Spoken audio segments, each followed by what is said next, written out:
Peter B. Collins, News and Comment. It's Friday, November 20th, 2020. That's 11/20/2020. You got it? And as just about everybody who listens here knows, next Wednesday will be my final News and Comment podcast as I head into retirement. I have another last interview to share with you today. It's with my friend Reverend Billy. And if you're a New Yorker, I want you to pay special attention because he's inviting you to participate in the Black Friday action at Jeff Bezos' New York pied-à-terre. So the madness continues in the post-election contest being run by Trump and his allies as the number of allies dwindle. And I think by now everybody knows about Rudy Giuliani's Manopause moment.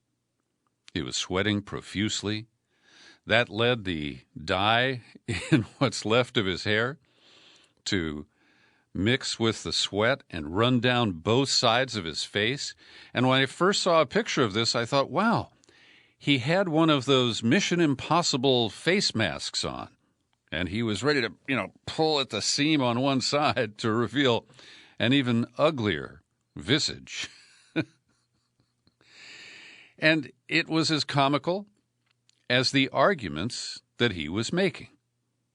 Now, it's possible that Rudy's got the Rona.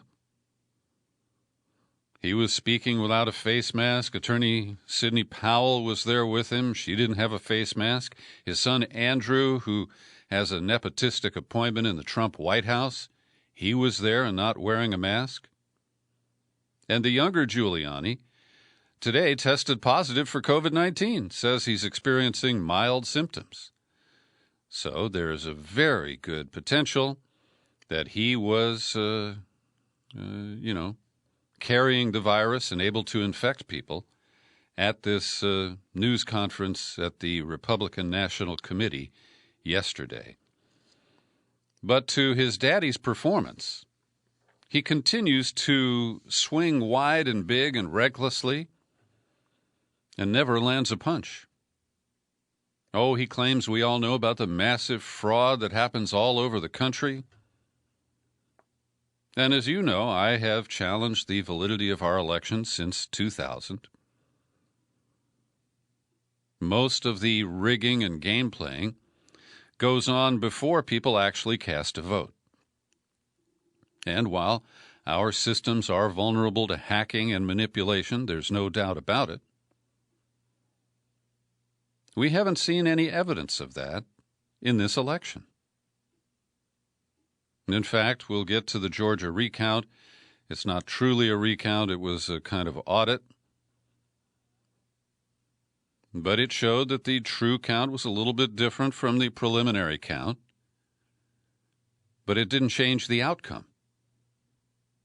And so Giuliani and Sidney Powell and whoever else is on this ever-shifting Trump legal team, I hope they got their cash up front. They're just desperate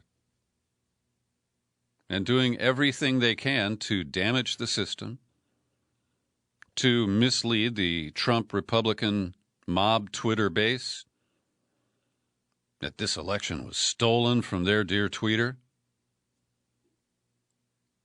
And a couple of writers at the Washington Post, Dan Zak and Josh Dawsey, set it up pretty well here, so let me just quote from them.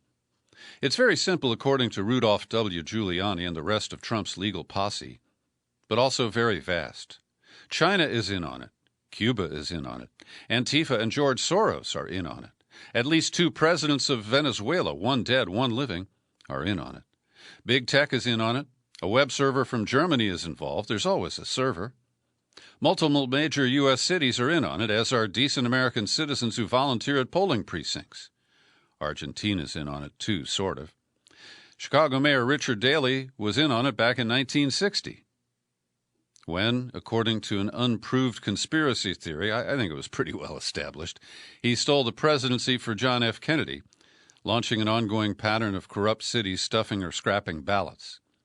The "it" is a massive premeditated scheme to steal the election from Donald Trump, according to Giuliani, and it also involved corralling poll watchers at great distances from the ballot counting. Oh, and this was bizarre. When Rudy invoked Joe Pesci and the movie My Cousin Vinny.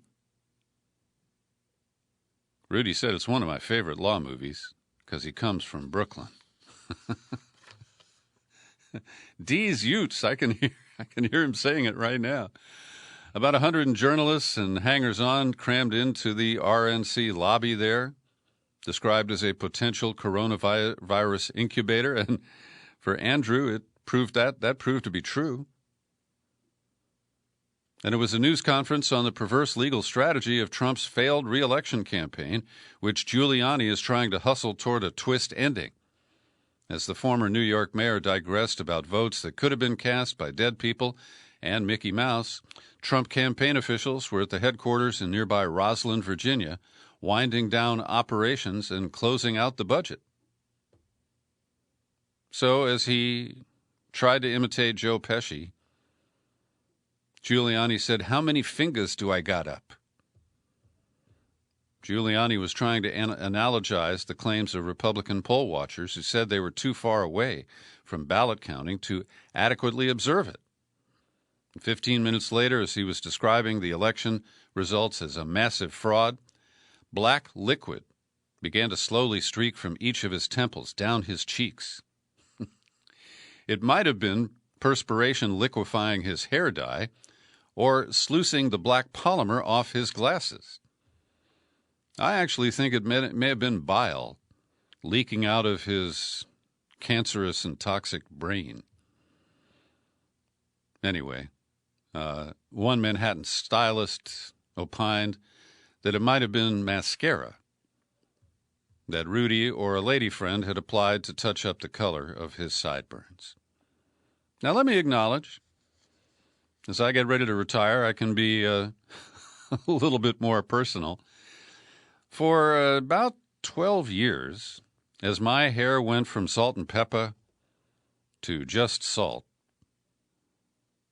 I used to put color into my beard. There's this product called Just for Men. And it lasts about 2 weeks till the white stuff grows back and you got to put more of that goop on. And I did it because I'm bald and I already look old enough. I said, well, this is one little corner I can cut to try to not look like a dinosaur. And, you know, I've been doing a local TV show, and I think it looks better to have something colored than white. But I decided to molt during the COVID pandemic, and I no longer put any color in my hair. It's weird because there are a couple of dark streaks in my mustache and part of my beard. But I've just accepted that I'm 67 years old, and this is how I look. Giuliani's got, at least 10 years on me? And when you see these men in their 80s running around with darker hair than people in their 50s, who do they think they're actually kidding?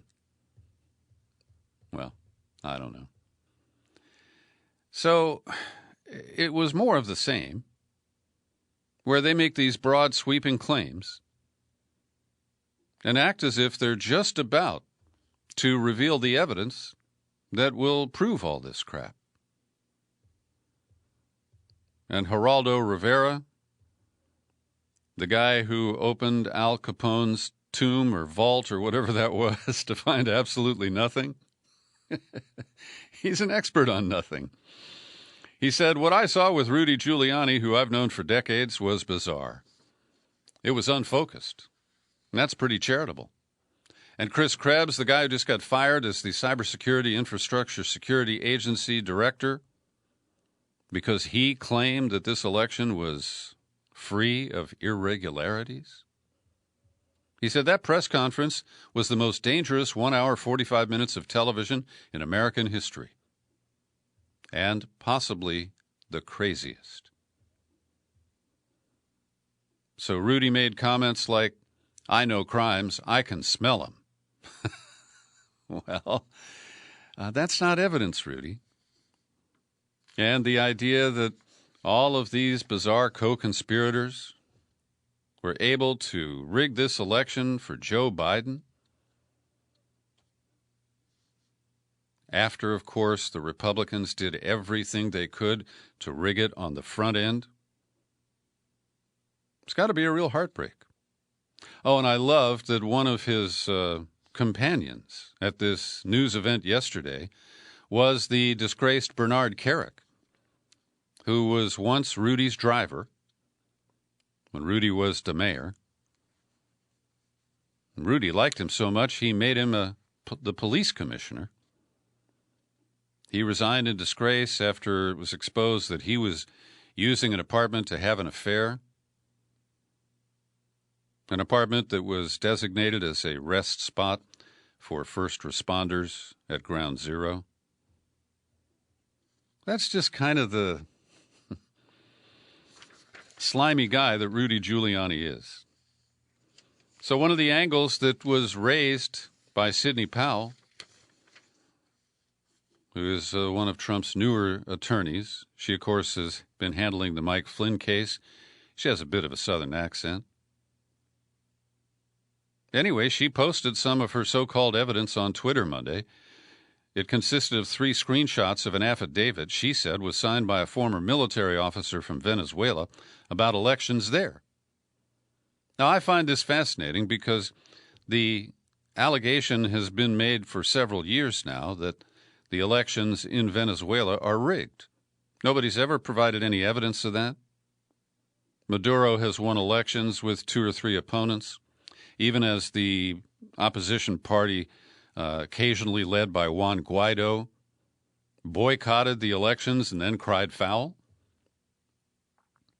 Well, according to lawyer Powell, the election software company Smartmatic helped the Venezuelan government rig its elections by switching votes that leave no trail.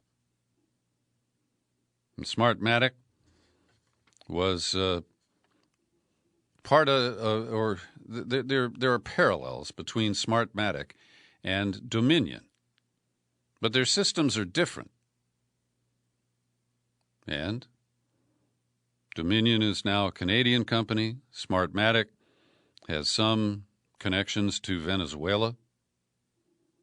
But the 2 companies denied any exchange of technology. They maintain that they are competitors. Dominion bought assets from a company 3 years after Smartmatic had sold those assets. And our friend Brad Friedman from bradblog.com was the first to disclose the connections between Dominion and Smartmatic. And so suddenly, these Republicans have become evangelists for election integrity. Yeah. I mean, it's rich. It really is. So when it doesn't go your way, you blame the machines, you blame people around them. And I still haven't figured out how Argentina comes into the picture, but I'm sure it's going to be as clear as possible in very short order. A little more coverage here on the Giuliani presser. This is coming from BuzzFeed.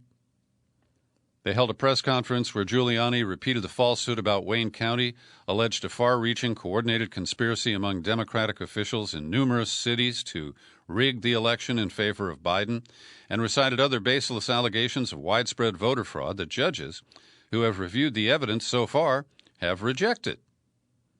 Thursday's events underscored the complete disconnect between the sweeping allegations of widespread nationwide voter fraud that Trump's campaign has made to the public and how they've pursued election-related challenges in court. Giuliani spoke about allegations of fraudulent activity in Michigan, and speaking more generally, campaign senior legal advisor Jenna Ellis. She's the evangelical who was a guest on Bill Maher's show last Friday night. She said they wanted to go to court to prove our case, just hours after the campaign dropped one of the few legal cases that it had left to do just that. Rudy cited affidavits from another lawsuit in Michigan that he said showed that voter fraud in the state was real, but failed to mention that a judge last week found they didn't have any credible proof of fraud in Detroit.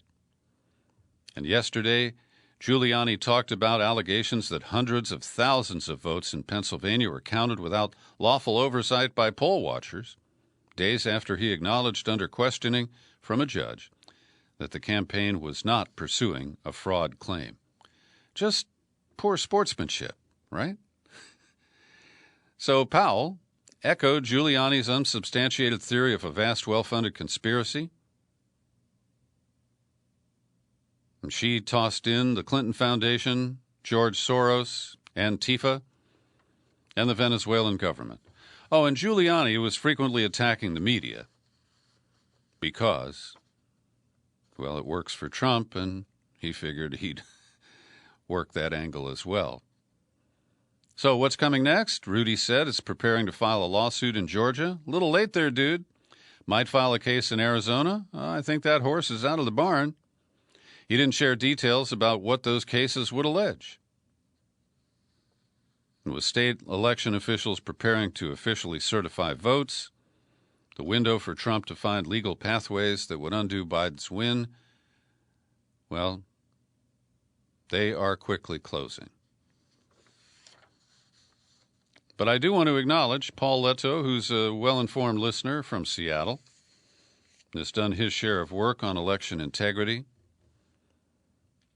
He believes there is one case remaining in Pennsylvania, the one that Justice Sam Alito intervened on just before the election and said any ballots received after Election Day, set them aside, tabulate them separately.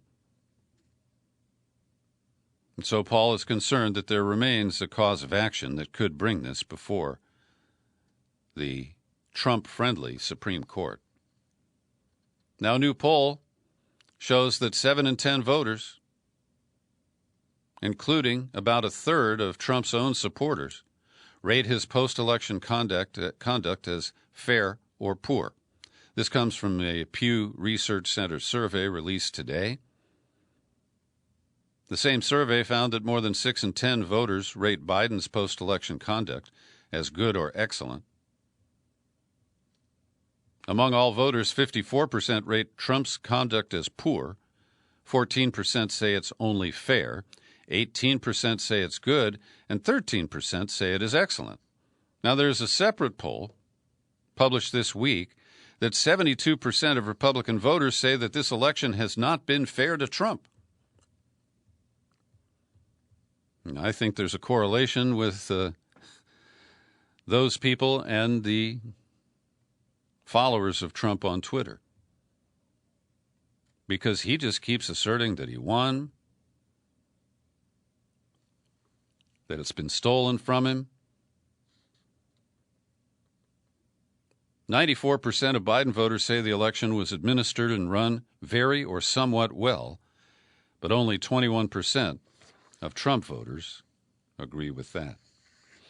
And over at the Fox News channel, with news in air quotes, some of these staunch supporters appear to be softening their positions.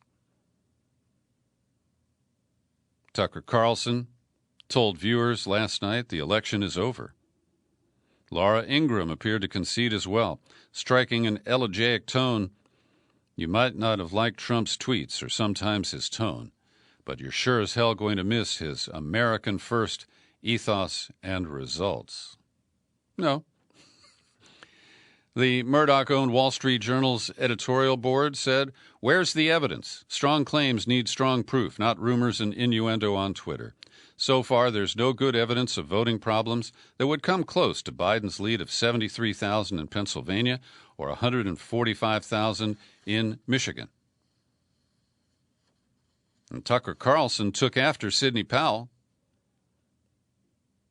the Trump attorney with the Southern drawl. "She never sent us any evidence despite a lot of requests, polite requests. Not a page," he said. "When we kept pressing, she got angry and told us to stop contacting her." And Sean Hannity is continuing to support his president. "What the hell is happening in Georgia in our country?" he asked. I think he came from Georgia. He at least worked in radio in Atlanta. Why are we still finding thousands of ballots weeks after the election? Does that inspire confidence in the outcome to you? Does anybody, should anyone, ever trust this? On Tuesday, he was highlighting the news that two Republican members of that board of canvassers in Detroit had balked at certifying the results.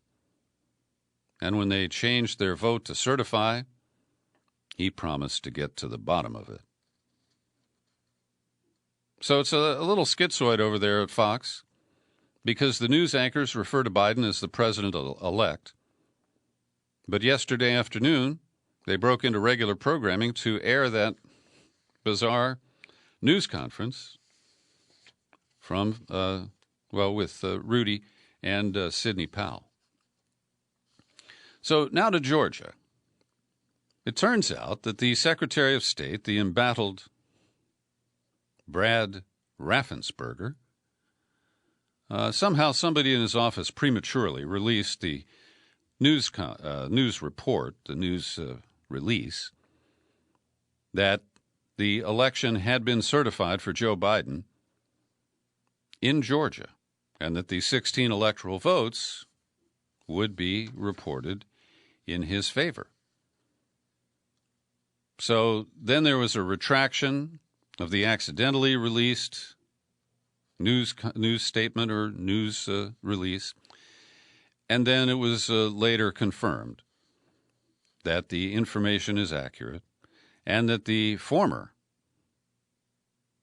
Secretary of State, now Governor Kemp, he will be following the law and certifying the Georgia count no later than 5 p.m. tomorrow. And the final vote tally is a margin of 12,284 votes for Joe Biden.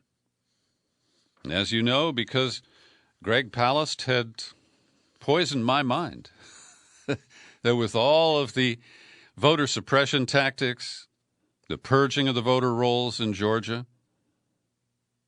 I remain shocked that the Democrats picked it up this year. And I now have the details on the 4 counties where the results shifted during this not official recount, but this review, manual audit of all of the 5 million ballots that were cast in Georgia. So 4 out of 159 counties discovered votes that had not been reported in the first round.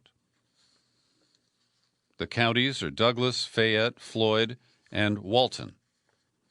And what we learned, Floyd County officials discovered about 2,400 ballots that election workers neglected to rescan after a first attempt failed, and the results could not be retrieved from memory cards.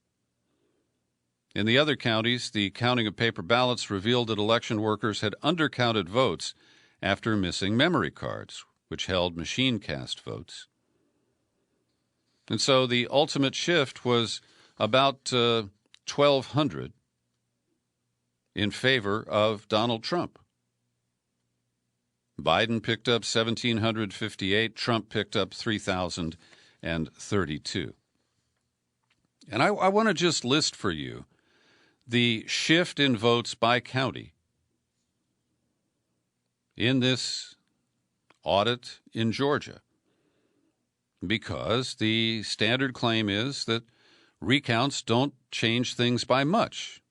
It's just at the margins. So in DeKalb County, the shift of votes was a gain of 560 for Biden. In Cobb County, the shift was 315 additional votes for Biden. In Dougherty County, 117 additional votes. Henry County, the same, 117. And in Bartow County, 66 additional votes for Biden. Now we'll look at the top 5 counties where there were gains for Trump. In Floyd County, he picked up 686. In Fulton, 345. In Gwinnett, 285. In Rockdale, 241, and in Clayton County, 145. So mistakes are made, but rarely at a scale that changes the outcome. And that's the important thing to note, as Trump may try additional recounts. And as I've pointed out, the one in Wisconsin, which is underway today, where they're only recounting Milwaukee and Dane County, the capital county, I don't see the purpose of that. They could have just sent me the $3 million, and I would have told them, yeah, things shifted a little bit, but not enough to change the outcome. So Mike Pence was in Georgia today. He's campaigning for the two Republican senators who are running for re-election in the January 5th runoff. And Mike's tone is very different from the combative tone that is struck by Trump. And he recited the talking points they give him. We're going to keep fighting until every legal vote is counted. We're going to keep fighting until every illegal vote is thrown out. And whatever the outcome, we will never stop fighting to make America great again. Now, I think the right way to write that last line was, whatever the outcome, we will honor it and concede. But no, he can't say that. Now, the background here is that if the two Republicans, Perdue and Loeffler, prevail, the Republicans will maintain control of the Senate. But if both of the Democrats win, it'll give the Democrats control, presuming that Kamala Harris is the vice president who would break ties. So Pence acknowledged this possibility, of course, framing it as a threat. The Republican Senate majority could be the last line of defense for all that we've done to defend this nation, revive our economy, and preserve the God-given liberties that we hold dear. And according to the Washington Post, Pence did not mention the presidential election results in Georgia during his comments, and he often spoke in the past tense. So as we speak, it's just a little before 4 o'clock Pacific time. And there has been a meeting at the White House this afternoon, called by Trump, where he invited 3 of the top Republican state elected officials from Michigan to come for a little Oval Office visit. Now, I'll be eager to find out if any minds were changed. But Mike Shirkey, the Republican leader of Michigan's state Senate, before he went into the meeting, he said that it's not going to happen. He's saying he cannot be persuaded to dismiss the 157,000 vote margin that Biden holds right now in favor of a scheme to have the Republican-controlled legislature choose an alternate slate of electors who are pledged to Trump. And this would be a gross heist and abuse of power. But it does appear to be at least conceivable under the Constitution and some untested possibilities. So Democrats, I think, are appropriately on guard about this. So the meeting with Shirkey and a young member of the State House of Representatives, whose name is Chatfield. Chatfield is termed out, so Trump could offer him ambassadorship somewhere, and maybe that would change his mind. But it would take a lot of persuasion, and Trump believes in his ability to do that. But how can these people face themselves, their voters? Well, they could face Trump voters and probably come out fine. But this guy Chatfield is 32 years old. He's got his law degree and a master's degree from Liberty University. That's Jerry Falwell territory. He taught at a private Christian high school before he won election to the state house. But Chatfield tweeted before the meeting, "I'm looking forward to the meeting." But he also said earlier this week, "Nothing is more important than integrity in our election system. Every single legal vote needs to be counted. This is America. That's what we do. And let me be very clear. Whoever gets the most votes will win Michigan, period. End of story. Then we move on. But, of course, Lindsey Graham said, he wouldn't allow a confirmation hearing for a Supreme Court nominee in an election year, and that you could hold him to it. So I need to underscore just how petty and unprecedented Trump's behavior is. First, to make the call to the 2 Republican canvassers in Detroit, following which they tried to withdraw their votes to certify. They failed, but they tried. And now he reaches out to lobby members of the legislature and look for schemes that could derail the process, because he is looking for a way to get this into the House of Representatives, where Republicans control more delegations than Democrats, and Trump would presumably win. Oh, and this was buried in my stack, but another embarrassment for Team Giuliani. They made a filing in Michigan where the supporting documents included data from Minnesota. Now, both states start with MI, right?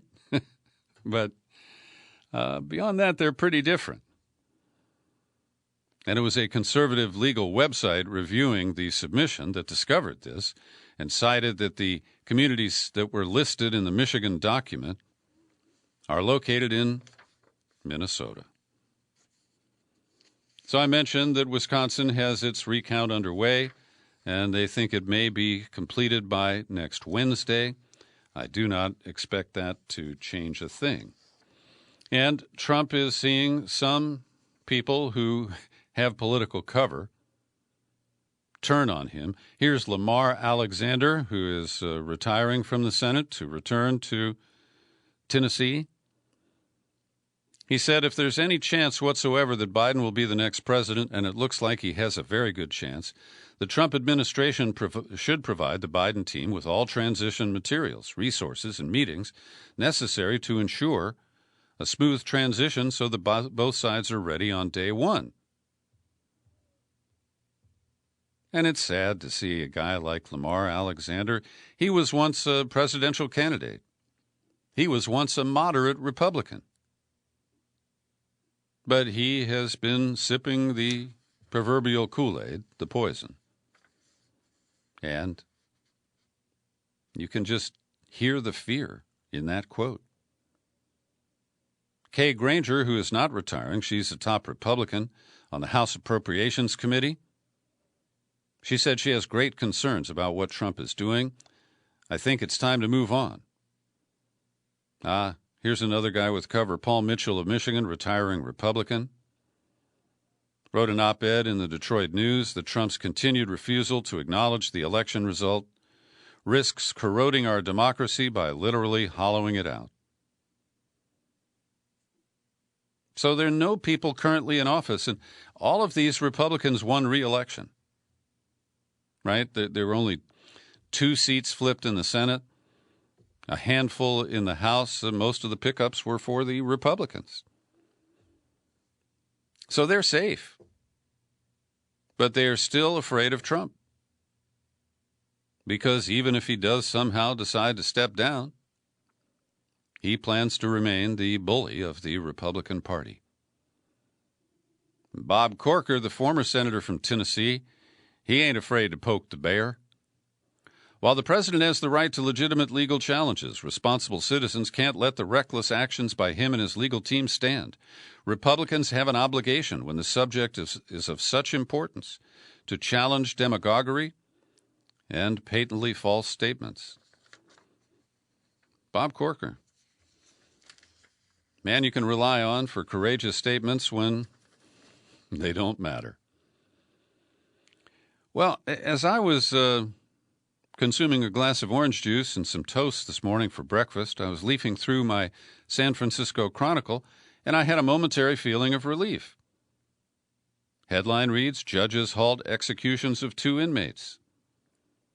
Opening sentence, a federal judge in Terre Haute halted the scheduled execution Thursday of a man convicted of kidnapping and raping a 16-year-old Texas girl. The ruling was handed down just hours before Orlando Hall was scheduled to die by lethal injection.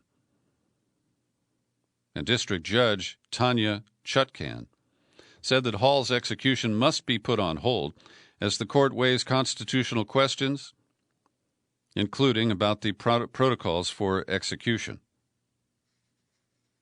But then the Supremes intervened. Not once, not twice, I think it was 3 times.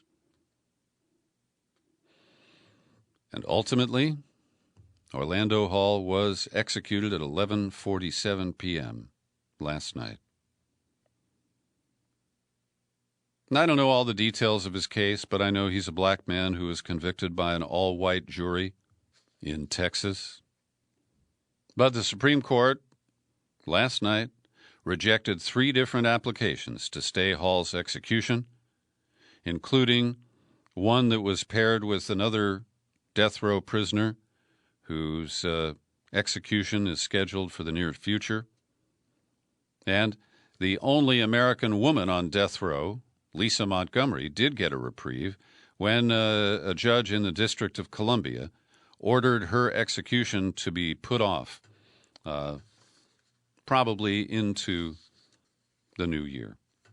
Another story involving the Supreme Court. Today they postponed a planned hearing into whether House Democrats have the legal right to see the secret grand jury material from St. Bob Mueller's limited hangout investigation of Russiagate.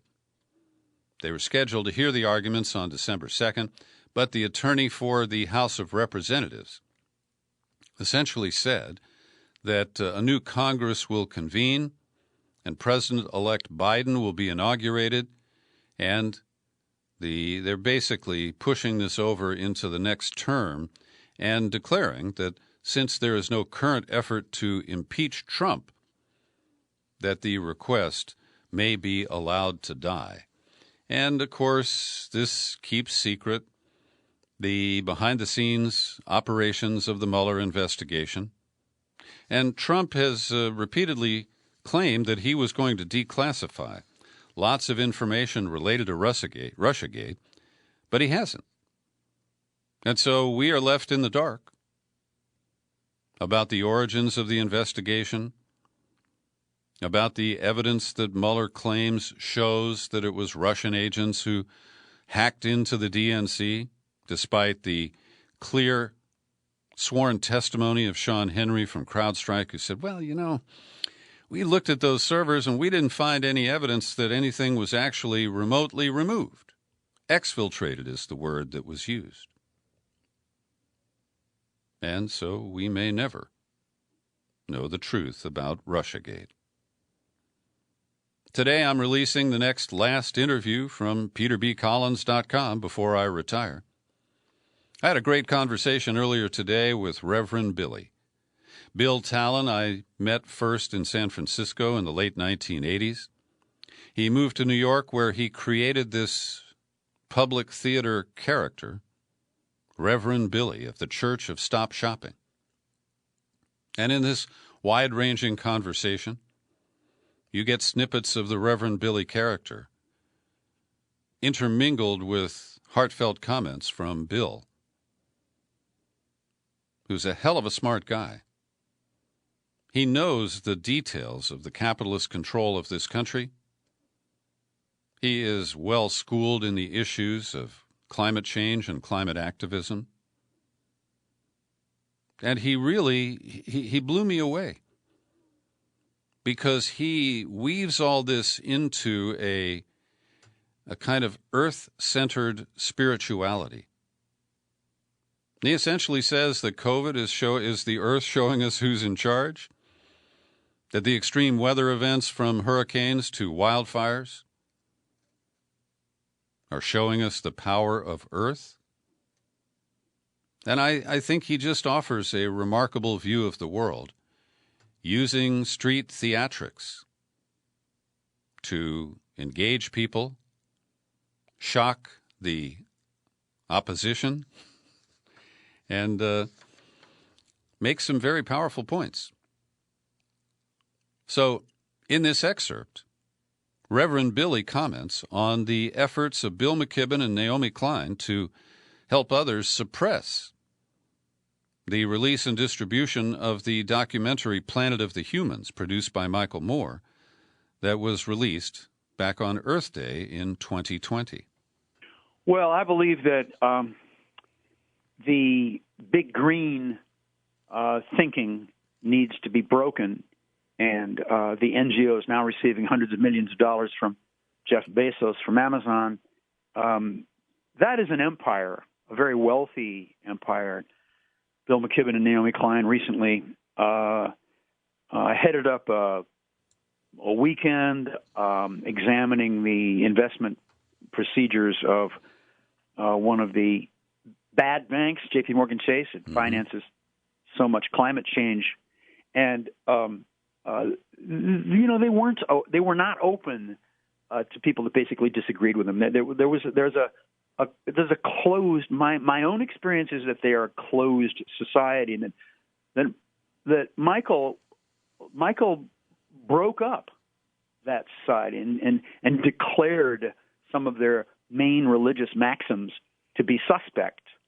And I applauded the thing. I like Michael. I think he's got an independent streak that is needed more in that environmental movement. Which has the environmental movement succeeded? Not at all.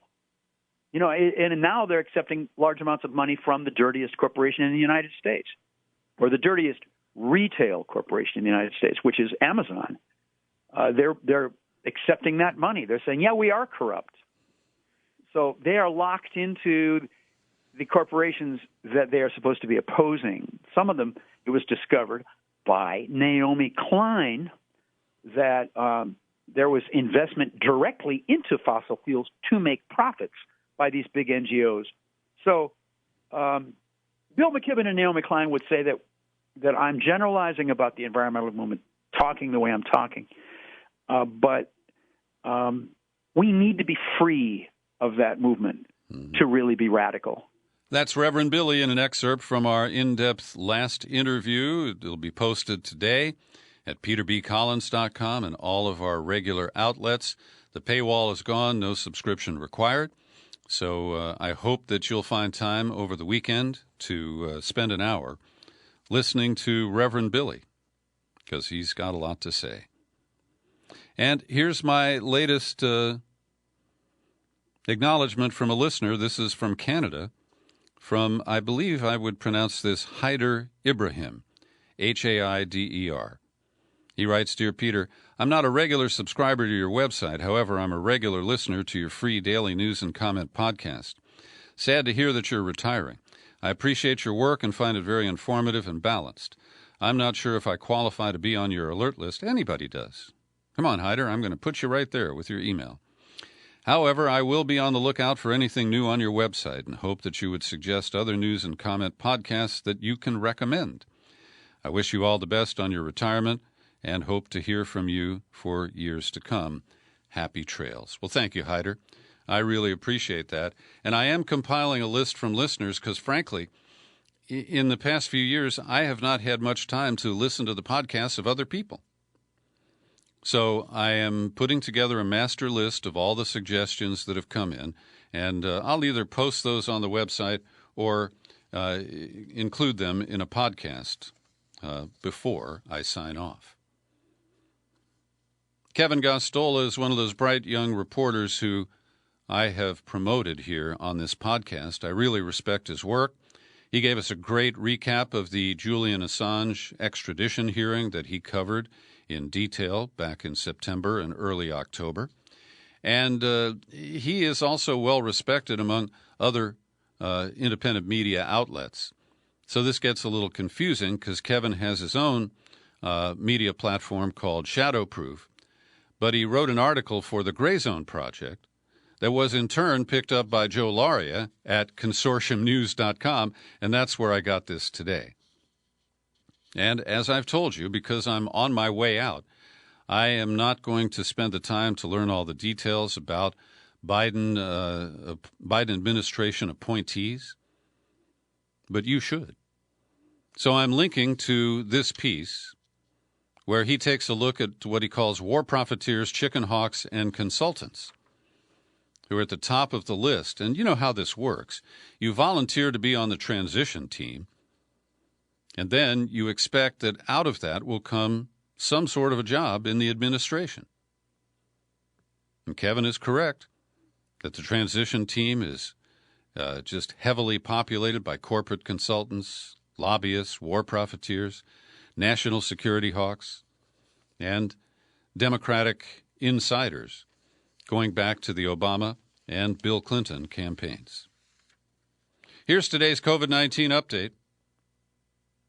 I want to thank Linda Lewis for all of the effort that she has put in on a daily basis to help me compile our coverage of the whole pandemic. Oh, and I just looked at my email here, and Linda has updated us that Donald Trump Jr. has tested positive for COVID. Try to restrain your elation, will you? And from Linda, here are the latest grisly numbers attributed to the pandemic. 57.3 million confirmed cases worldwide, with 1.368 million deaths linked to COVID. In the United States, we're closing in on 12 million cases. It's 11.8 right now, and that number has been going up so rapidly. Yesterday, we set a new record for the daily new case count at 187,000, and 2,015 Americans were reported to die from COVID or COVID-related causes, bringing the total death count to 253,458 Americans. And here in California, we contributed 13,000 of those newly reported COVID cases yesterday. Our hospitals are filling up, but they're not at an alarming level so far. Not everywhere. Los Angeles is having a bigger surge than the rest of the state. But Governor Newsom, who is still trying to explain that $450 dinner that he went to at the French Laundry, he did pick up the tab for himself and the first partner. But he has issued a statewide order for a curfew from 10 p.m. to 5 a.m. And I should know this, but I can't actually remember back in March and April if we had a nighttime curfew here in California. But as I look at this now, I think that this is just a way to install a lockdown without calling it a lockdown. And there is a different array of businesses allowed to be open, and the restrictions are not identical to what we had in the spring. But I think the impact is pretty much the same. And as we hit Thanksgiving, we are just inviting my stepson and his roommate. We usually have a larger contingent. And I think it is the wise thing to do, to keep it in the family and the immediate family at that. And to Linda's report, a Tyson Foods manager at a Waterloo, Iowa pork processing plant organized a pool, a cash buy-in winner-take-all betting pool for supervisors and managers to wager how many of their employees would test positive for COVID-19. And now a wrongful death lawsuit in federal court in Iowa has been filed by the family of Isidro Fernandez, a Tyson worker who died from COVID-19 on April 26. The suit alleges that employees were required to work long hours in cramped conditions despite the risk. It says the company failed to provide protective equipment, other precautions early on in the pandemic. There are more than 1,000 employees who got infected at the Waterloo plant alone. And as you'll recall, back in March, there were efforts to try to indemnify the meatpacking houses So what Trump did was issue an executive order to designate meat plants as critical infrastructure. And it basically forced these workers to show up every day, regardless of the risk. The Waterloo plant is the company's largest pork plant in the U.S. They have about 2,800 workers. They process almost 20,000 hogs a day. And Fernandez was one of at least 5 Waterloo plant employees who have died from the virus. Well, where did this come from? Is it really the Wuhan flu? All available evidence indicates that the coronavirus may have first been identified in the central Chinese city of Wuhan, but Chinese experts are saying it didn't start there. His first quote is from Zheng Guang, former chief epidemiologist at the Chinese Center for Disease Control and Prevention. Quote, Wuhan was where the coronavirus was first detected, but not where it originated. Now, the present leader of the epidemiology department at the Chinese CDC is Wu Zhenyu. He made a similar comment last week, saying the pathogen could have come into the country in imports of frozen food or meat products. They're saying that, as we reported the other day, that unrelated studies show that the coronavirus was circulating among asymptomatic individuals in Italy as early as September of last year. I personally don't find this definitive. It may be true, it may not. And it looks like I'm going to be ending this podcast before we ever have any solid indication of where this originated, whether it was accidentally or intentionally released from a bioweapons lab. And as you know, I include China and the United States as suspects in a lab-based virus that ended up being released into the general population one way or another. The World Health Organization is now recommending against using the antiviral drug remdesivir in hospitalized patients, regardless of how ill they happen to be. The drug is authorized by the U.S. FDA for COVID-19 and was among the many drugs given to Trump when he went to Walter Reed. So, according to a report in The Guardian, there's no evidence that the remdesivir drug works. The WHO guidelines said that COVID patients may be better off without it.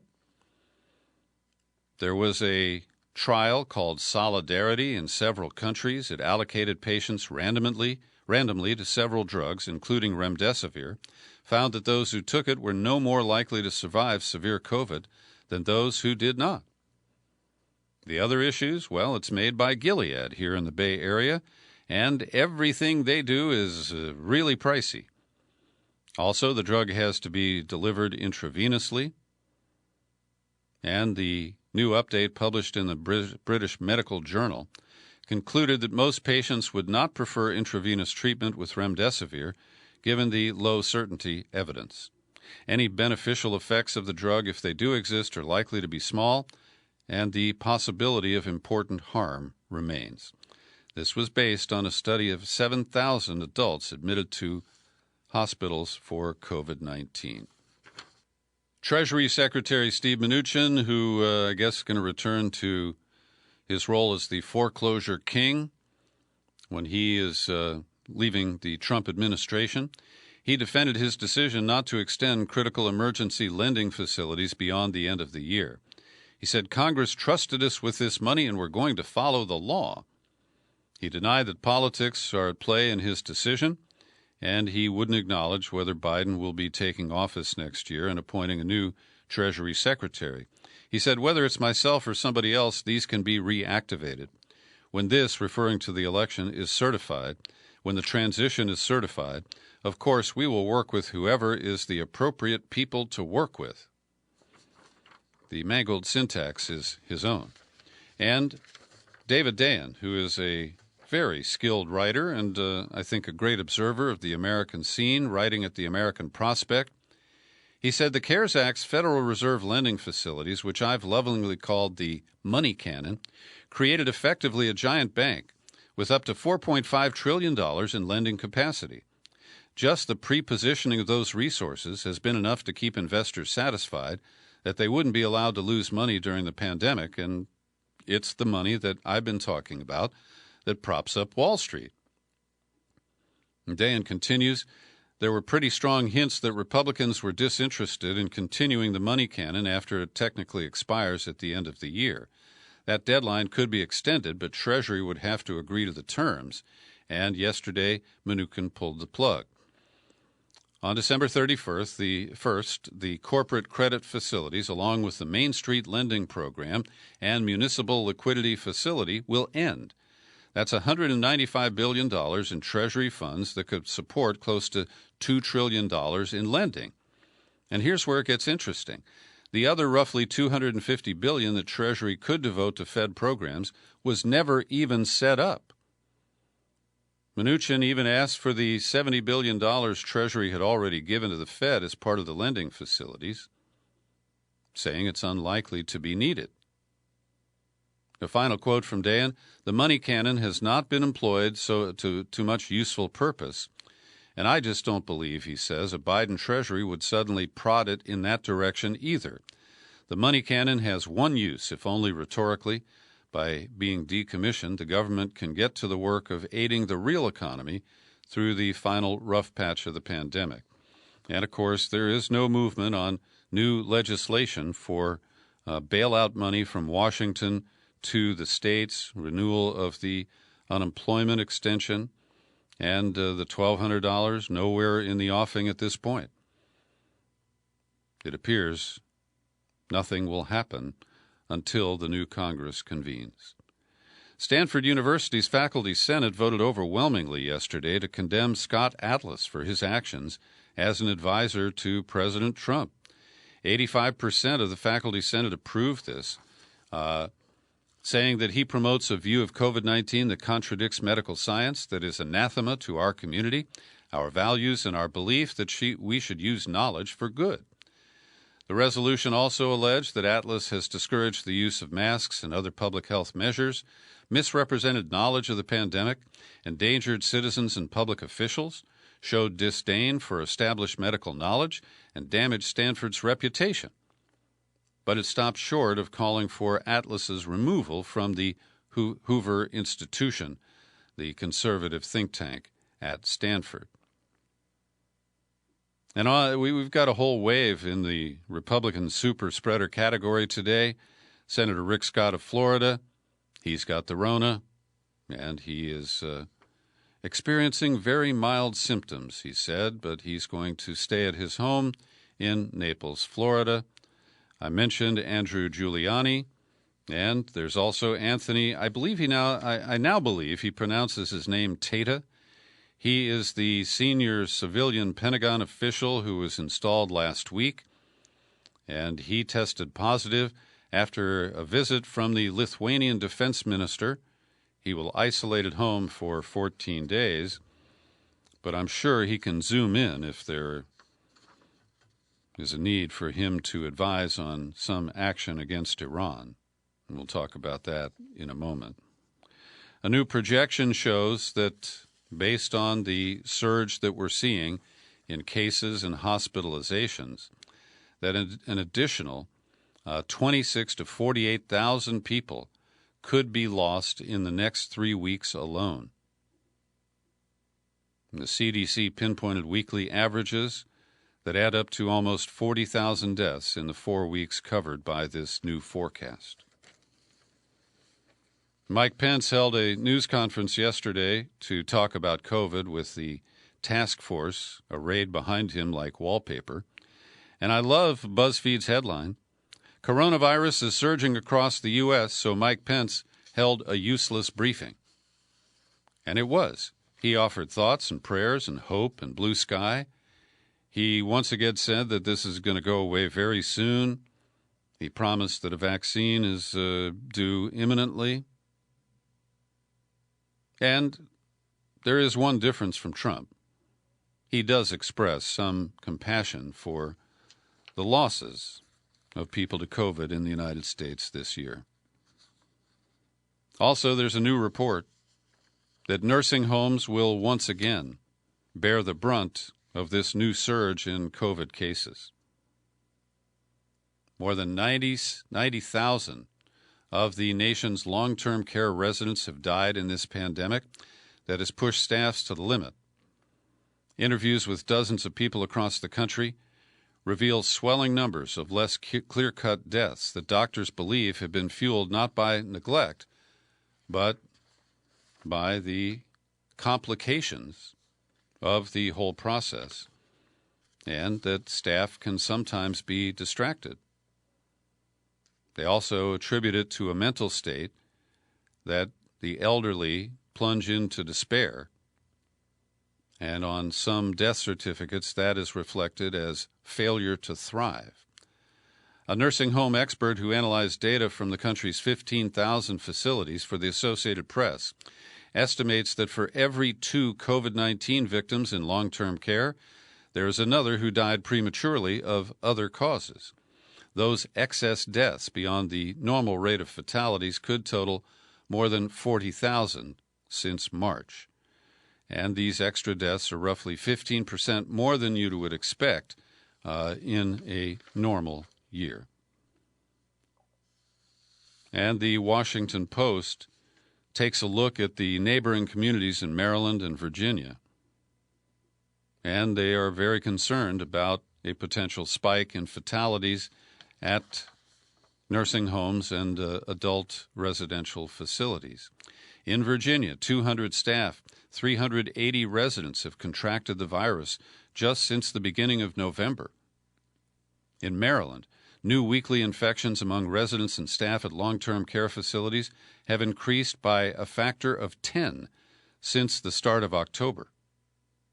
And Maryland's largest nursing home, called the Hebrew Home of Greater Washington, with just under 600 beds, is among 5 facilities in Montgomery County that have reported significant jumps in new infections. Seniors and prisoners are the ones who have been cared for the least in this pandemic in the United States.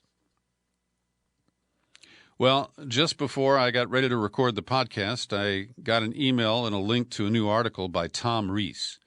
Tom Rees is a Jesuit priest who's the former editor of the national Catholic magazine called America, and he was fired from that job under direct instructions from Pope Benedict. They made him meet a bishop at the airport who told him that the Pope had ordered him fired. And it's because of Tom Rees's fearless reporting.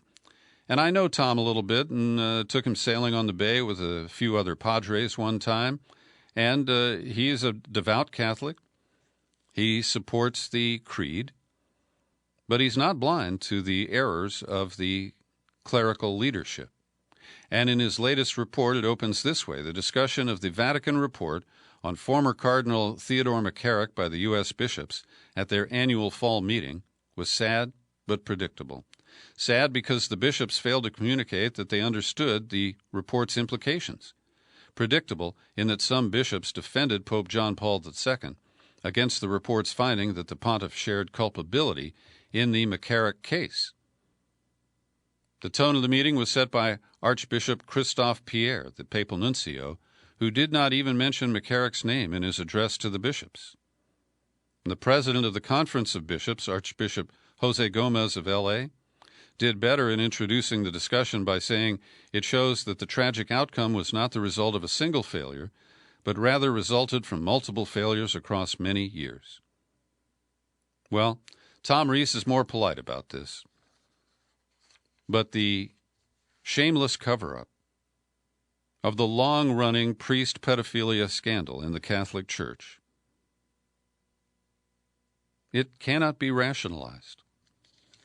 And these leaders fail to take their own responsibility for the cover-ups and their efforts to minimize the role of now Saint John Paul II. And in a previous report, Rees offered that he should not have been canonized so quickly. That was a big mistake. And just a couple of more stories here today. Iran is warning that if Trump decides to launch any kind of an attack on Iran or its interest, it could set off a full-fledged war in the Middle East. An advisor to the Supreme Leader went public and he said, "We don't welcome a crisis. We don't welcome war. We are not after starting a war, but we're not after negotiations for the sake of negotiations either, and they will not tolerate U.S. military action." And finally, today I mentioned the decisions made by voters in various states to legalize marijuana for adult/recreational use and for medical use in a handful of states this year. We know that Oregon voted to decriminalize all drugs, at least in small amounts, and to legalize psilocybin. Well, Oregon is not alone. They are providing some leadership. State Senator Scott Wiener from San Francisco is planning to introduce legislation to decriminalize psychedelics, and he stated the war on drugs has been an abject failure. And in New Jersey, where voters legalized adult use of marijuana, the legislature is struggling over the enabling legislation and an amendment to legalize or at least decriminalize psychedelic mushrooms has successfully been attached to the marijuana legalization, which takes effect on January 1st. Now, I'll tell you that as a young man, I experimented with psychedelics. I liked acid better than mushrooms. The mushrooms always gave me kind of a stomach ache. But I believe that every stable person should experiment with psychedelics. The trips I took were really colorful and interesting. They opened my mind in ways that are hard to describe. And now, I know a young man who is a medical doctor, a psychiatrist, who is working to develop psychedelics as a medication to help with PTSD and other mental issues. And I'm glad to see that we have progressive legislators in Oregon, California, and New Jersey who are willing to end the war on drugs and replace it with sane policies. Thanks for listening to one of my last daily news and comment podcasts. The last one's coming up next Wednesday. You'll find this on YouTube. I remain Peter B. Happy trails to you until we meet again. Happy trails to you. Keep smiling.